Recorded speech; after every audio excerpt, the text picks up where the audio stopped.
Kerinduan kepada Allah kita buka dari kitab Mazmur pasalnya yang ke-84. Judul perikopnya adalah rindu kepada kediaman Allah. Ya, ayat 2. Betapa disenangi tempat kediaman-Mu, ya Tuhan semesta alam. Jiwaku hancur karena merindukan pelataran-pelataran Tuhan. Hatiku dan dagingku bersorak-sorai kepada Allah yang hidup. Ayat 5. Berbahagialah orang-orang yang diam di rumah-Mu, yang terus-menerus memuji-muji Engkau. Selah. Ayat 8. Mereka berjalan makin lama makin kuat hendak menghadap Allah di Sion. Lebih baik 1 hari di pelataran-Mu daripada 1000 hari di tempat lain. Amin. Kita akan berbicara tentang kerinduan kita kepada Allah. Kadang-kadang kita sebagai manusia, ya, dan juga sebagai orang Kristen, kita mendekati Allah, ya, dengan permintaan. Kita berdoa karena kebutuhan, ya, karena kita ada maunya, ya, walaupun nggak ada yang salah, ya, kita meminta kepada Allah adalah alamat yang tepat, ya, kita menginginkan sesuatu dan memohon kepada Allah supaya Allah memberikan, itu adalah alamat yang tepat. Allah senang kita bergantung kepada Allah. Tetapi Allah juga menginginkan supaya kita, khususnya orang-orang Kristen, kita anak-anaknya, menginginkan Allah pribadinya yang lebih kita inginkan daripada hal-hal yang lain. Ya, ada permintaan-permintaan, oke, boleh, ya, Allah mendengar, tetapi Allah rindu, Allah menginginkan supaya kita sebagai anak-anaknya merindukan pribadinya Allah ini.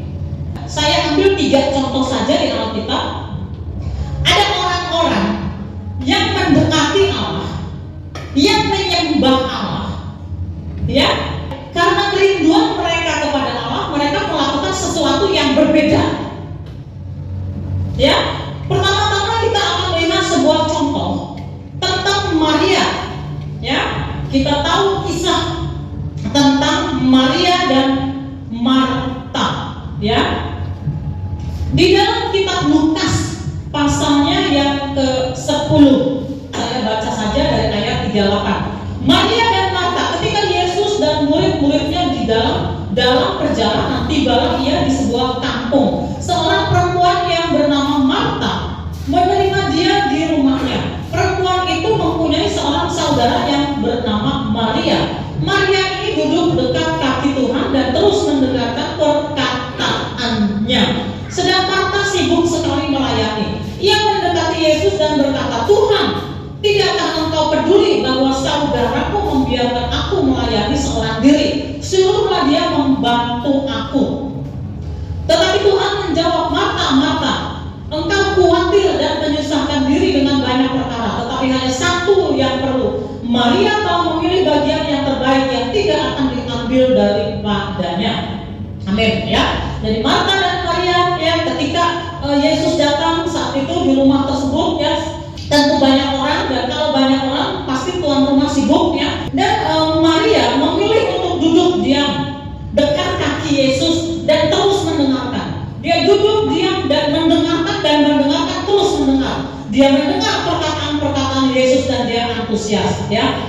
Dan Tuhan dalam hal ini Tuhan memuji Maria sebagai orang yang rindu untuk duduk diam di kaki Yesus dan mendengarkan Yesus. Ayat ini bukan berarti mengatakan melayani repot-repot, bekerja sana sini di dalam pelayanan tidak perlu, bukan itu, ya, maksud dari nats ini. Maksud dari nats ini, ya, bekerja untuk Tuhan adalah baik. Berlelah-lelah seperti Marta adalah baik. Berjerih lelah untuk sesama adalah baik, ya. Segala kegiatan-kegiatan dan aktivitas pelayanan adalah baik. Tetapi ayat ini menjelaskan, nats ini menjelaskan bahwa Allah juga ingin supaya kita sepenuh hati duduk diam mendengarkan Dia berbicara, merenungkan kebenaran firman Tuhan. Di tengah-tengah kesibukan kita sepanjang hari, ya, kita harus belajar duduk tenang, duduk diam di hadirat Allah. Bukan hanya aktivitas kita yang berhenti, ya, tetapi kita pikiran kita untuk merenungkan Allah. Zaman sekarang ini sulit karena orang semua sibuk, dan kalaupun nggak sibuk, nggak ngapa-ngapain, nggak ada aktivitas, manusia otaknya, pikirannya sibuk dengan gadget atau handphone ini. Jadi nats ini sungguh penting buat kita, bahwa Allah menginginkan kita punya waktu duduk diam, tenang di hadirat Allah, belajar seperti Maria. Ya, jadi orang-orang yang merindukan Allah, ya seperti nats yang kita baca, ya orang-orang yang merindukan Allah akan belajar mengatur, memanage waktunya sedemikian supaya punya waktu duduk diam, tenang di hadirat Allah. Orang-orang yang merindukan Allah pasti bisa, ya pasti bisa dan pasti mampu untuk mengatur waktunya, duduk diam, tenang di hadirat Allah. Contoh yang kedua, tadi saya katakan ada 3 contoh ya yang diperbuat oleh orang-orang yang merindukan Allah. Mereka melakukan sesuatu yang berbeda, tidak umum. Nah, contoh yang kedua ini kita baca dari Lukas pasalnya yang ke-7. Yesus diurapi oleh perempuan berdosa, ayat 37. Di kota itu ada seorang perempuan yang terkenal sebagai seorang berdosa. Ketika perempuan itu mendengar bahwa Yesus sedang makan di rumah orang Farisi itu, datanglah ia membawa sebuah buli-buli puala berisi minyak wangi. Sambil menangis ia pergi berdiri di belakang Yesus dekat kakinya, lalu membasahi kakinya itu dengan air matanya dan menyekanya dengan rambutnya. Kemudian ia mencium kakinya dan meminyakinya dengan minyak wangi itu. Amin. Minyak wangi ini bukan minyak wangi murahan. Jadi minyak wangi ini adalah harta yang berharga bagi si perempuan berdosa itu. Tetapi dia tidak segan-segan, harta yang sangat berharga itu dituangkan untuk meminyaki Tuhan Yesus. Perempuan ini melakukan sesuatu yang berbeda, ya. Dia menyembah Tuhan. Dia menyatakan kerinduannya kepada Allah dengan cara dia mempersembahkan apa yang paling berharga di dalam dirinya saat itu, hidupnya saat itu, yaitu minyak wangi yang dia simpan, yang dia punya. Dia berikan, ya, dia curahkan, ya, dia persembahkan. Dia mengurapi, menyembah, ya. Jadi dia melakukan sesuatu yang tidak umum, yang berbeda, mempersembahkan, mengorbankan sesuatu yang berharga miliknya, ya, karena kerinduannya untuk menyembah Allah. Perempuan ini tahu siapa Yesus, ya. Itu adalah contoh yang kedua. Dan Tuhan Yesus memuji perempuan ini. Dan di ayat-ayat yang selanjutnya Tuhan mengatakan dosamu yang banyak itu sudah diampuni. Ya, kerinduan kepada Allah. Contoh yang ketiga adalah ya tentang Daud. 2 Samuel 23 saya bacakan ayat 15. Lalu dia beristirahat dalam keadaan lelah. Lalu ayat 15. Lalu timbullah keinginan pada Daud dan ia berkata, sekiranya ada orang yang memberi aku minum air dari perigi Bethlehem yang ada dekat pintu gerbang. Lalu ketiga pahlawan itu menerobos perkemahan orang Filistin. Mereka menimba air dari perigi Bethlehem yang ada dekat pintu gerbang, mengangkatnya dan membawanya kepada Daud. Tetapi Daud tidak mau meminumnya, melainkan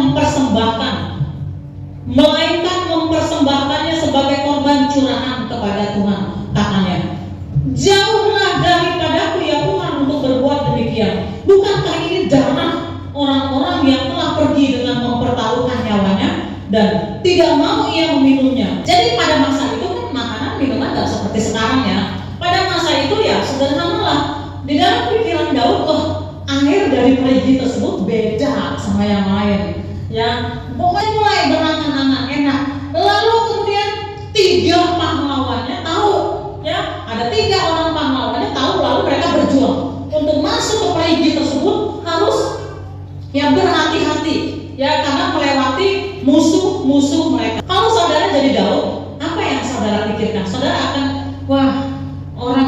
korban, orang udah berjuang untuk saya.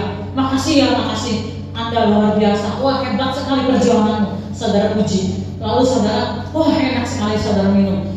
Tetapi Daud tidak mau minum air tersebut, walaupun dikatakan aku ingin, timbul keinginan di hatinya.